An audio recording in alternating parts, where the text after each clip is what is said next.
Sveiki visiem, man sauc Reimanā, jo mēs turpinam izskatīt jūsu dzimšanas dienas datumu. Šodien mēs parunāsim par mēnesi. Piedzimstot, mēs izvēlamies kādu no dzimšanas mēnešiem, un dzimšanas mēnesis norāda mums papildus programmu, kas jāatstrādā ir dzimtā. Es to saucu par dzimtas uzdevumu, kas ir uzlikts cilvēkam. Mums vajag šodien saprast pašu galveno, kāpēc cilvēks ir atnācis savā dzimtā, kāda programma viņam ir jāatstrādā un ko viņam ir jādod savā dzimtā. Bērni, kuri piedzimuši janvārī, viņu pienākums ir atstrādāt brāļu un māsu savstarpējās attiecības. Viņi atstrādā atbildību par vārdiem, kur tika izteikti, bet nekad līdz galam netika izpildīti. Šeit ir zvērst un solījumi.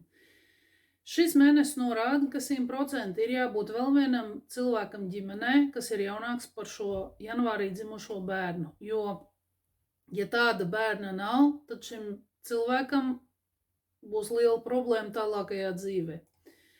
Visi bērni, kas ir atnākuši janvārī, aprīlī vai maijā, viņi ir noslēguši augstākiem spēkiem līgumu astrālā plānā.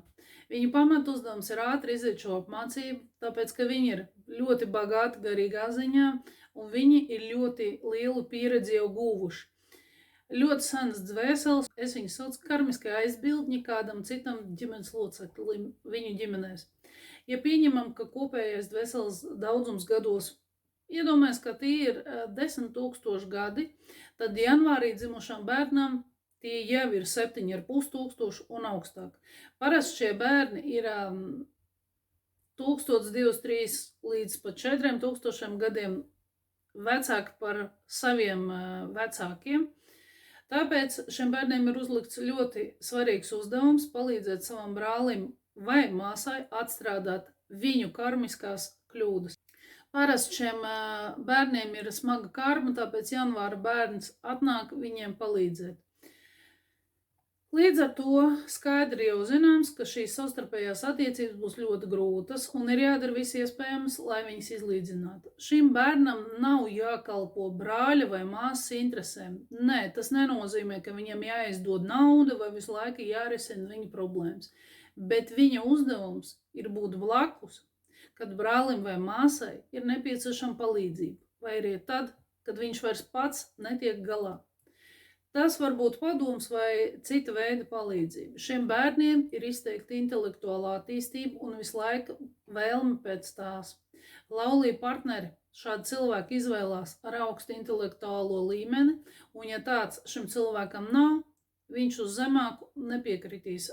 Februārī dzimušie bērni ir atnākuši pie saviem vecvecākiem. Tie ir vecētiņu vecās mātes, jo iepriekšējā dzīvē viņam pietrūka labestība un līdzjūtība. Šajā dzīvē vecvecāku uzdevums ir nodot viņiem šīs zināšanas, parādīt, kā pareizi vajag rūpēties par saviem tuviniekiem. Vecvecākiem varētu būt defekts kādā veselības plānā, un tas ir speciāli iedots, lai viņš varētu atstrādāt šo programmu.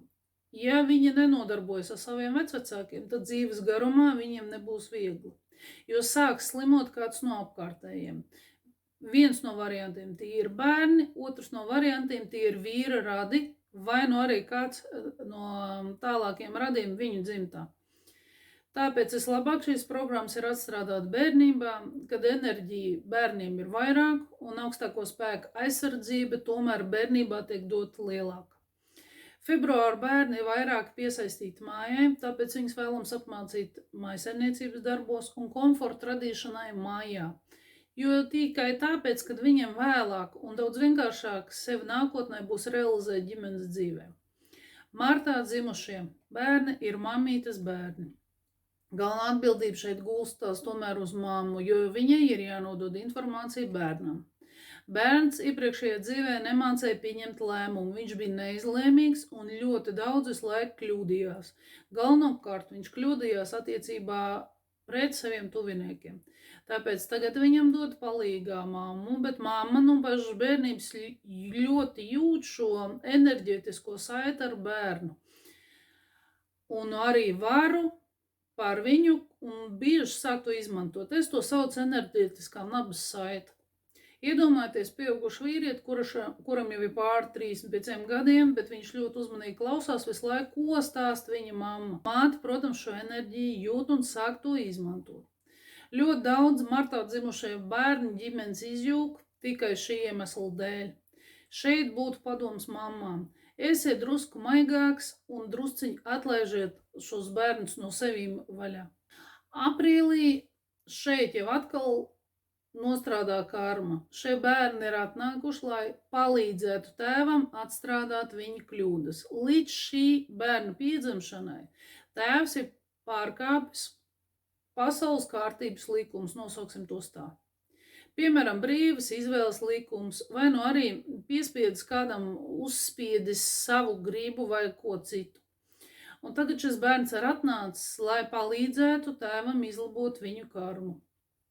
Ja tēvs nesaprot, un augstākie spēki jau vienreiz ir viņiem parādījuši, ka viņam nav taisnība un viņš kļūdās. Otrais tas ir ticis parādīts. Un ka viņam atkal nav taisnība, bet neskatoties uz to, ka tēvs turpina kļūdīties un neko savā dzīvē nemaina, tad atnāk šis bērns, kas pats brīvprātīgi ir uzņēmies šo uzdevumu, noslēdzot solidaritātes vienošanos ar augstākiem spēkiem. Jo tajā brīdī, kad viņš, iegāja savā ķermenī, viņš saprata, ka viņš nes solidāro atbildību un ir atbildīgs par tēva karmu. Tas nozīmē, ka uzņemās atbildību 50/50, un viņš sāk saņemt karmas sitienu par to, ko izdara viņa tēvs. Tāpēc vienkāršāk ir palīdzēt tēvam nostāties uz pareizā ceļa, izlabot kļūdas, ko viņš ir pieļāvis, un nākotnē palīdzēt viņam tās neatkārtot. Jūs uzņemoties 50% atbildības par sava tēva pieļautām kļūdām. Tāpēc ļoti bieži var redzēt, ka šiem bērniem ir problemātiskas attiecības ar tēviem, un tas ir tikai loģiski, jo rezultāts nāk caur darbībām. Tāpēc nekādas pretenzijas, aizvienojumi, nesaskaņas nedrīkst pieļaut pret tēvu, tikai diplomātija, tolerants un sapratne. Ja vecāki šķīrušies, kamēr bērns ir maziņš, nav obligāti tēvs jāmeklē. Bet, kad jūsu dzīve sāks sabrukt, jums ir jāsaprot, ka jūs neizpildījāt savus atbildības daļu attiecībā pret karmas jautājumiem, uz ko jūs paši parakstījāties. Maija bērni atnākuši pie mātēm. Tieši tāda pati karmatiskā atbildība un saikne kā janvāra un aprīļa bērniem. Un tas, kā jūs jau saprotat, norāda, ka mamma arī vairs netiek galā ar saviem pienākumiem, un viņai vajadzīgs šis karmiskais palīgs. Mamma ir pieļāvusi daudz kļūdas, un tieši šis bērns ir atnācis, lai ar šo sievieti dalītu šo solidāro atbildību saistībā ar karmas jautājumos. Attiecības, kā jau jūs saprotat, ir saspringtas, tās nav vienkārši, un kā iepriekš minēju, jābūt vairāk diplomātam, tolerantam un jālīdzsvaro šīs attiecības. Nekāda aizvainojuma vai pretenzijas pret mammu vienkārši nevar pieļaut. Ja mamma turpina kļūdīties un pieļauj tās pašas kļūdas, kuras jau pieļauj, tad karmiskais sitiens atkal nāk jums 50/50. Un kā rādītājs varētu vēl tam būt, ka jums pašiem nav viegli izveidot normālas attiecības ar saviem bērniem, jo jūs neatstrādājat savu programmu attiecībā pret savu māti. Jūnijas šiem bērniem iepriekšējā dzīvē nebija ģimenes. Vai nu bija kāds iemesls, kāpēc to neizveidoja, vai nu vienkārši negribēja to veidot. Šajā dzīvē viņiem dod diezgan sarežģīts ģimenes, kurā ir ļoti sarežģīts savstarpējo attiecību modelis starp tēvu un māti.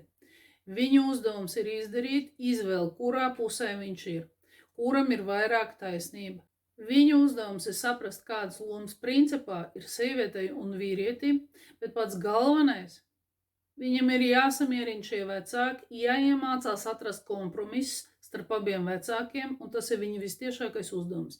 Ja viņš to neizdarīs, un vecāki tā arī turpinās konfliktēt, tad, diemžēl, pašiem personīgā dzīve sāks izjukt, un kaut arī būs noslēgtas laulības, tām visu laiku būs tendence izjukt. Jo viņu uzdevums ir iemācīties izveidot pareizas partnerattiecības starp laulātajiem partneriem.